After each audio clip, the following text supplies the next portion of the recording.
மீன் குழம்பு, மீன் வறுவல், இறால் குழம்பு, இறால் வறுவல், ரசம், தயிர். சில்லி சிக்கனில் 2 ஐட்டம். ப்ரான் ஃபிஷ்ஷு, தயிர். ஃபிஷ் குழம்பு, ப்ரான் குழம்பு, தயிர். 42 வருஷம் ஆகுது. 42 வருஷமாக இதே இடத்துல தான் கடையாண்ணே? ஆமாம்.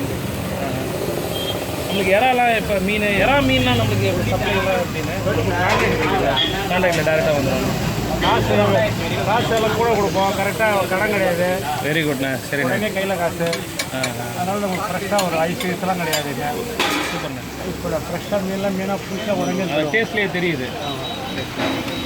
உடனே ஒரு சொந்த ஊர் இதே ஊர் தானே?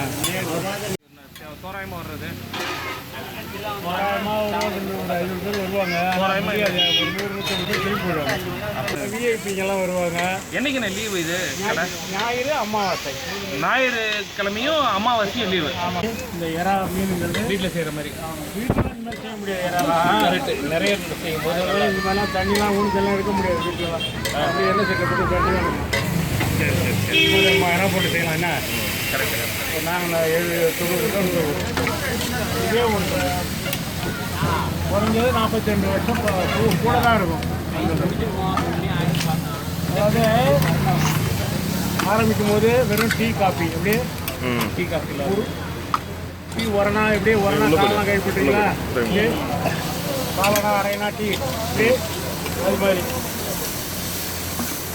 அதுக்கப்புறம் இப்படி ஃபிஷ்ஷு மீனுக்கும் இறாவுக்கும் 15 வருஷம் செய்வோம்.